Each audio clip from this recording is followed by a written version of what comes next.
स्वागत है इस वीडियो में। क्वेश्चन नंबर और आंसर नंबर इसमें जो दिए गए हैं क्वेश्चन हो गए उनके आंसर देखेंगे। तो ये बुक है क्लास 7 की साइंस की बुक है, एनसीईआरटी बुक है और बिहार बोर्ड में नए सत्र से चलने वाली बुक है। क्लास 7 साइंस चैप्टर नंबर 2 प्राणियों में पोषण, इसके क्वेश्चन आंसर हम लोग देखेंगे इस वीडियो में। तो चैप्टर का नाम आपने देख लिया है, अब इसके क्वेश्चन आंसर देखते हैं क्या है। तो क्वेश्चन नंबर 1 से स्टार्ट करेंगे हम लोग इसमें। तो पहला प्रश्न दिया गया है जो कि आप लोग यहाँ से देख सकते हैं।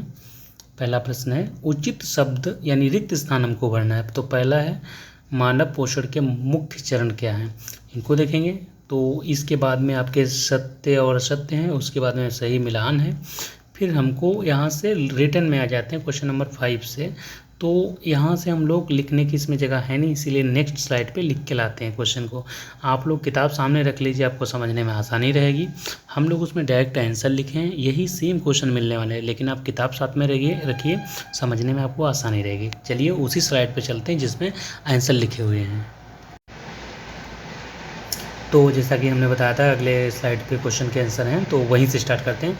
तो पहला प्रश्न है उचित शब्द द्वारा, यहाँ से देखते हैं, उचित शब्द द्वारा रिक्त स्थानों की पूर्ति कीजिए। तो मानव पोषण के मुख्य चरण ग्रहण एवं पाचन, पहले ग्रहण यानी खाइए फिर उसका पाचन कीजिए, ठीक है। दूसरा क्वेश्चन है मानव शरीर की सबसे बड़ी ग्रंथि का नाम। तो यकृत यानी लीवर मानव शरीर की सबसे बड़ी ग्रंथि है। क्वेश्चन नंबर ग है अमाशय में हाइड्रोक्लोरिक अम्ल एवं पेप्सिन भोजन पर क्रिया करते हैं। घ नंबर का क्वेश्चन है क्षुद्रांत की अतिरिक्त भित्ति पर अंगुली के समान अनेक प्रवर्ध होते हैं जो कहलाते हैं, मतलब संरचना होते हैं, क्या है विल्ली कहलाते हैं, विलाई, सॉरी इसमें जो है विलाई होता है, ये इंग्लिश में हिंदी में थोड़ा गलत हो गया है, विलाई इसको बोलते हैं, आप लोग लिख लीजिएगा। आगे 4 नंबर का क्वेश्चन है अमीबा अपने भोजन का पाचन करता है, तो कैसे करता है, यहाँ से रिक्त स्थान है। तो अंतरकोशीय रूप इंट्रा सेलुलरी, यहाँ से देखते हैं इंट्रा सेलुलरी कोश के रूप में करता है। सत्य को देखते हैं क्वेश्चन नंबर 2 से। का नंबर का है मंड का पाचन अमाशय से प्रारंभ होता है, गलत, मुख से प्रारंभ होता है, मुख से प्रारंभ होता है, ये गलत हो जाएगा। का वाला जो है मुख से प्रारंभ होता है। खा नंबर का है जीव लाला ग्रंथि को भोजन के साथ मिलाने में सहायता करती है, सत्य, लाल ग्रंथि होगा, यहाँ पे लाला नहीं है, आप लोग सही कर लेना इसको। गा नंबर है पित्ताशय में पित्त रस अस्थायी रूप से भंडारित होता है, सत्य, पित्ताशय में पित्त ही रस होगा। रूमिनेंट निकली हुई घास को अपने मुख में वापस लाकर धीरे धीरे चबाते हैं, सत्य, यानी जुगाली करना, जो जानवर भैंस वगैरह जैसे जुगाली करती हैं, मुंह चलाती रहती हैं, उसको जुगाली बोलते हैं या रूमिनेंट कहते हैं। क्वेश्चन नंबर 3 सही विकल्प पर टिक लगाइए, ठीक है। सत्य का क्वेश्चन है। का नंबर देखिए वसा का पूर्ण रूप से पाचन जिस अंग में होता है उसे क्षुद्रांत कहते हैं, यानी फैट क्षुद्रांत में ही पाचन होता है। खा नंबर का क्वेश्चन है जल का अवशोषण मुख्यतः जिस अंग में होता है उसे बृहदांत, मतलब क्षुद्रांत मतलब छोटी आंत और बृहदांत मतलब बड़ी आंत को बोलते हैं। तो यहाँ से आप लोग देख लीजिए वसा का अगर पाचन आपसे पूछता तो वो छोटी आंत में और जल बड़ी आंत में।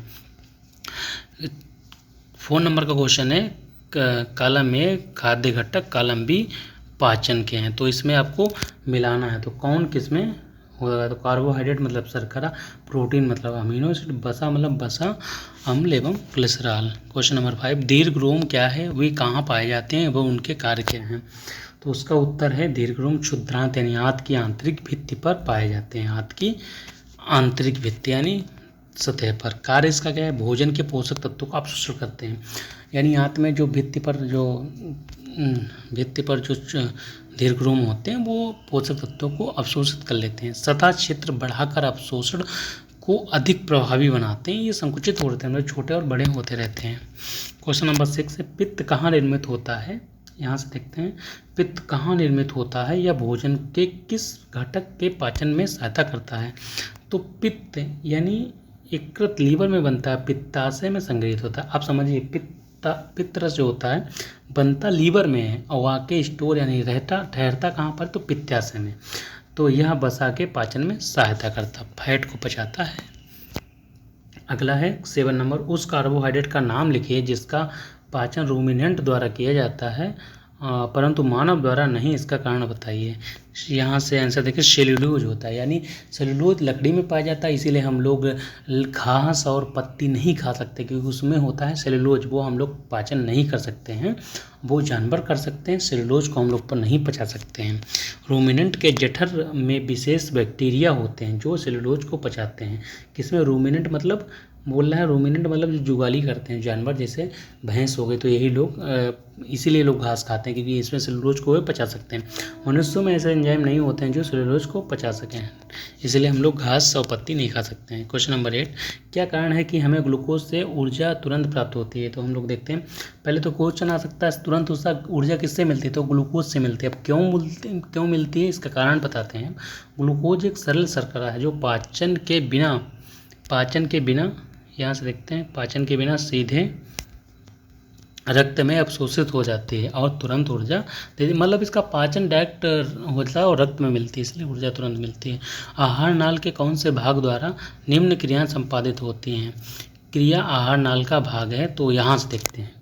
पहला है क्रिया आहार नाल की, पचे भोजन का अवशोषण, क्षुद्रांत भोजन को चबाना, मुख और दांत से, जीवाणु नष्ट करना, यानी आमाशय में जो खाने में जीवाणु वगैरह होते हैं वो नष्ट हो जाते हैं, भोजन का संपूर्ण उत्पादन, क्षुद्रांत यानी यहाँ आंत की बात की जा रही है, आंत में होता है। क्वेश्चन नंबर 11 देखिए, कॉलम ए कॉलम बी को मिलान करना है हमको, तो डायरेक्ट आंसर लिखे हैं आप लोग। आंसर देखिए, लाला ग्रंथि लाला रस स्रावित करता है, लाल ग्रंथि की बात की जा रही है, लाला नहीं लार है, यहाँ से आप लोग देख लीजिएगा। क्वेश्चन नंबर अगला है, मतलब नेक्स्ट है, खावाला आमाशय अम्ल का निर्माचन मतलब साबित करता है, यकृत पित्रस से निकलता है, मलाशय से मल त्याग होता है। मतलब किससे क्या निकलता है?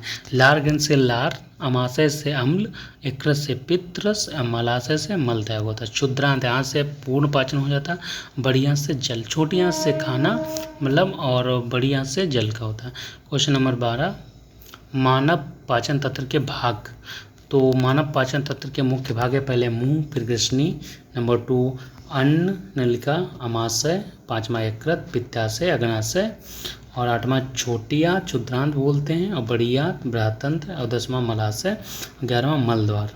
इसके बाद हम लोग 13वां क्वेश्चन देखते हैं, क्या हम केवल हरी सब्जियों या घास का भोजन कर जीवन निर्वाह कर सकते हैं? चर्चा कीजिए। नहीं, हम केवल हरी सब्जियां घास खाकर जीवन निर्वाह नहीं कर सकते। इसका कारण है सेल्यूलोज का पाचन नहीं कर सकते, जो कि हमने अभी बताया था कि घास में पाया जाता है सेल्यूलोज, तो उसका हम लोग हमेशा खा के पाचन ही नहीं कर सकते हैं। घास, यहाँ से देखिए, घास और हरी पत्तियों में बड़ी मात्रा में सेल्यूलोज होता है। मनुष्य का पाचन तंत्र इसे पचाने के लिए आवश्यक सेल्यूलोज एंजाइम नहीं होते, हमारे पास एंजाइम ही नहीं है, हम लोग पाचन कैसे करेंगे इसका? दूसरा पॉइंट है, पोषक तत्वों की कमी हो जाएगी। केवल हरी चीज़ खाएंगे तो पोषक तत्व, केवल घास में प्रोटीन, वसा, विटामिन, B12 आदि आवश्यक पोषक तत्वों की कमी होगी। मतलब प्रोटीन, वसा, विटामिन, B12 ये सब नहीं मिलेगा, तो इसकी कमी हो जाएगी। तीसरा नंबर है ऊर्जा की ज़रूरत। मानव शरीर को ऊर्जा के लिए संतुलित आहार की आवश्यकता होती है। इसमें कार्बोहाइड्रेट, प्रोटीन, वसा, खनिज, विटामिन उचित मात्रा में होती है, जो सिर्फ हरी सब्जियों में नहीं मिलने वाले हैं। निष्कर्ष, मनुष्य सर्वाहारी होते हैं। उन्हें सर्वाहारी का मतलब सब कुछ खाते हैं, सर्वाहारी मतलब सब कुछ खा सकते हैं। मनुष्य ऐसा प्राणी है जो सब कुछ खा लेता है, इसीलिए इसको सर्वाहारी बोलते हैं। इसमें मांसाहारी जो मांस खाते हैं, शाकाहारी जो सिर्फ वो सादा भोजन करते हैं, पौधे सिर्फ खाते हैं, सब्जियां खाते हैं, उन्हें शाकाहारी कहते हैं। मनुष्य जो है सब कुछ खा लेता है। विविध प्रकार के भोजन की आवश्यकता होती है, केवल हरी सब्जियां, घास हमारे लिए पर्याप्त नहीं है। क्वेश्चन नंबर जो लास्ट था, ये क्वेश्चन नंबर हम लोग देख रहे थे 13, और सारे क्वेश्चन समाप्त होते हैं यहीं पर। नेक्स्ट टॉपिक अगले वीडियो में आपको क्वेश्चन आंसर मिलेगा। इस वीडियो को देखने के लिए धन्यवाद।